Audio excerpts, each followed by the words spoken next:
And this is its first outing, but not its first lap. It derailed on these points and on that tight bend for some reason.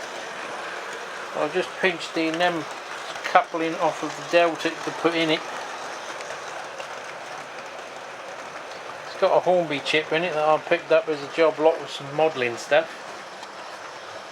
Fortunately no sound in the 56 and no TTS option. It was bought brand new from my local model shop. About £85 I think it was.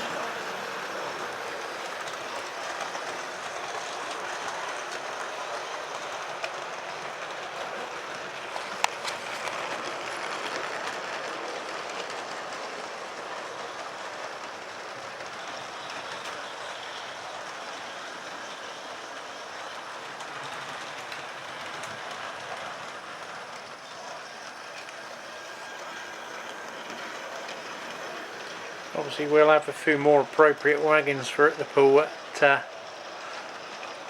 the layout stage, along with a few other rail freight locos. I have got the old Class 37, which I know they're all the same body, but the rail freight grey yellow seems to make it look a far better loco than the blue offerings. So I might have that as a candidate to convert to DCC, even though it is a little bit out of place parking it alongside a backman. But you know, if it saves me a couple £100 buying another backman, I've got 2 more of these Akira scale things on the list, which you know, you don't take them off the track once you get them on, because of all the nice little bits that fall off. Well, luckily I've been so far so good. But yeah, there'll be one that I don't get out and have a run with until they all go on the layout. This one isn't so bad at £85. I don't want to drop it, but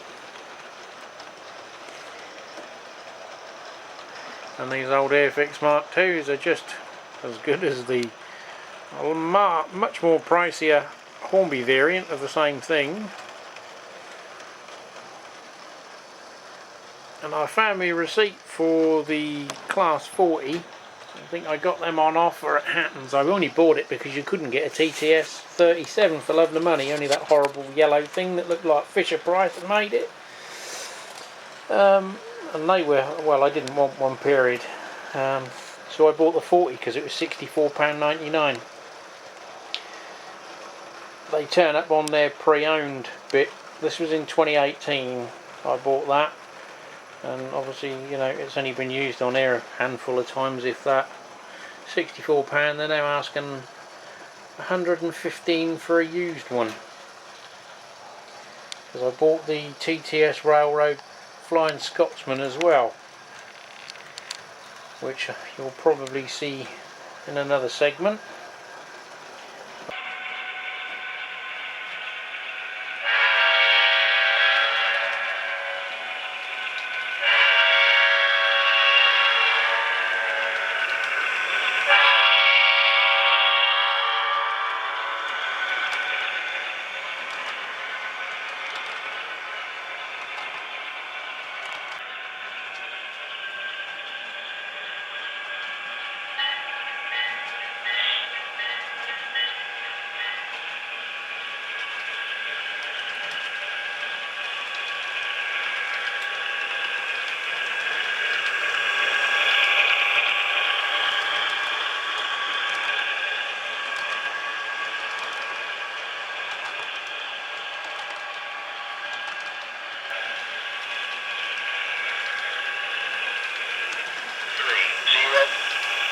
Even tells you the speed.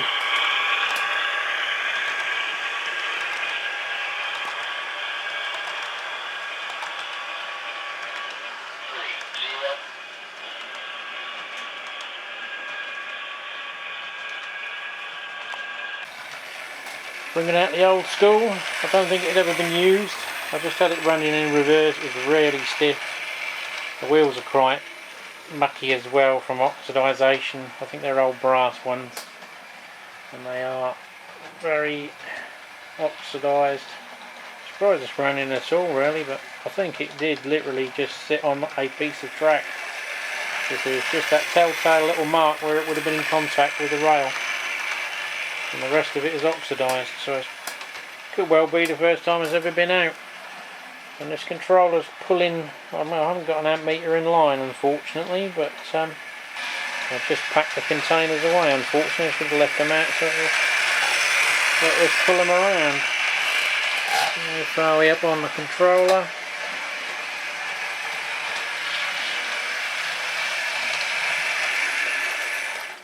It does.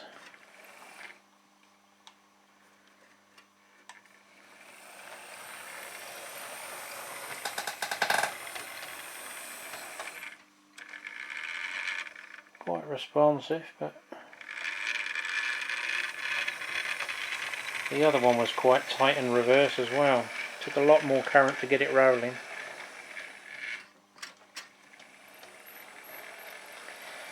So, while I've got this rigged up and I've found my new banana plugs, we'll put it on my home-built controller.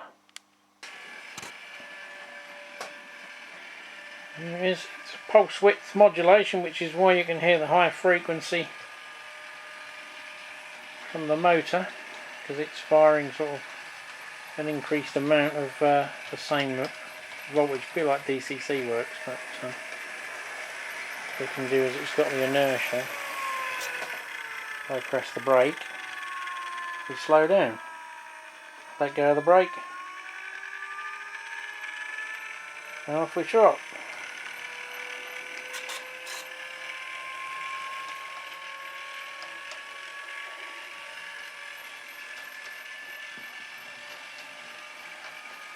It does give you very slow speed control for DC. Even better when the track and wheels are clean, but it'll work straight off a 16 volt AC or 12 volt DC. There's a diode pack inside it that will rectify it. It's the first time it's been used in, I don't know, 20-25 years. I was going to buy another kit and add another one in the top, but I never did.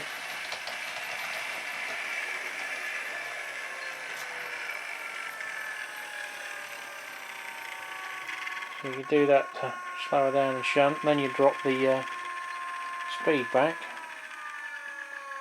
stop your train, flick your... It's just gone quiet because it's hit a dirty patch.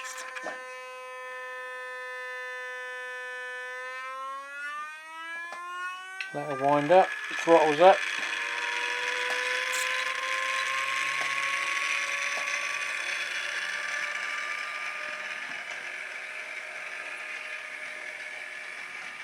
I'll shut the throttle off now, so you get the inertia, as long as you don't hit a dirty patch track. And she's still winding down, and I've shut that down. So it simulates the inertia of a train. You cut the part of a train with no brakes, it will just keep going and slow down. And of course if we hit the brake button, give it another little burst, get past the dirty bit.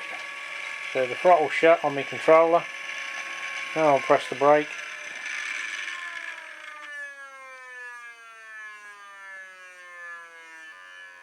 What I think I should have done is put a three-way switch in here, so you've got forward, off and reverse, so that way you can cut the power off. But literally that will pulse slow enough. That will go slower than a DCC chip. But that's the homemade controller. I think it was a kit, PCB kit, and then you built everything. I was going to build another one off a variable, but never did get around to it because I got another gauge master, which are tucked away somewhere. I got three of them, a single and a twin, with the inertia simulator brake control, which are quite nice. Well, there's another one that hasn't had much of an outing, stretched its legs since I bought it. Yeah, it's another Norfolk & Southern, a GP9.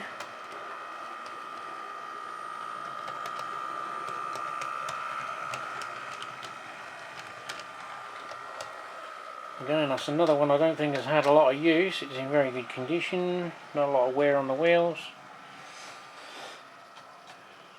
Did come a cropper on the old pointies there, but most things do, so I think that's just a fact of Hornby points really, and they're not in the best of condition.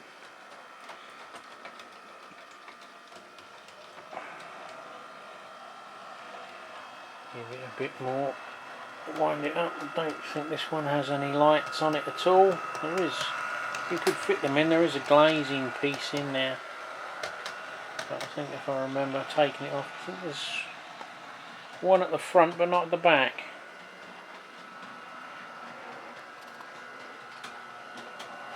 Can't see it, it's not very bright. Oh, it is on. You can just see. Yeah.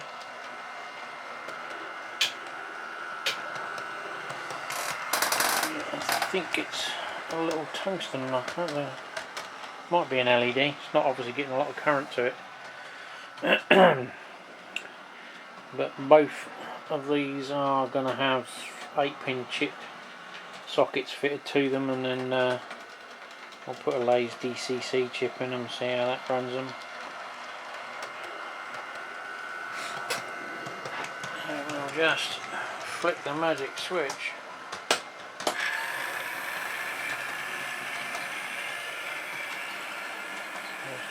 As I explained in the video the other week for Charlie, obviously I've only got one input going in, but can isolate the outside track and still run the inner loop, or the other switch would do the same for the central one.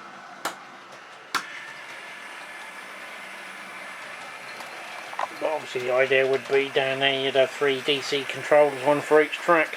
At the minute they're running both off of that control, obviously together in tandem. So whatever you do with one affects the other, unlike DCC where you control them separately. But I think that'll pull 2 amps max, this if I remember. Obviously you can tell there's a smaller loop in the gearing. One is going around faster than the other.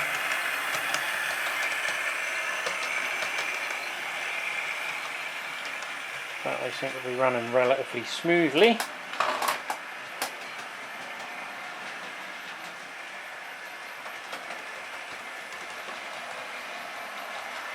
Just try it on the same track.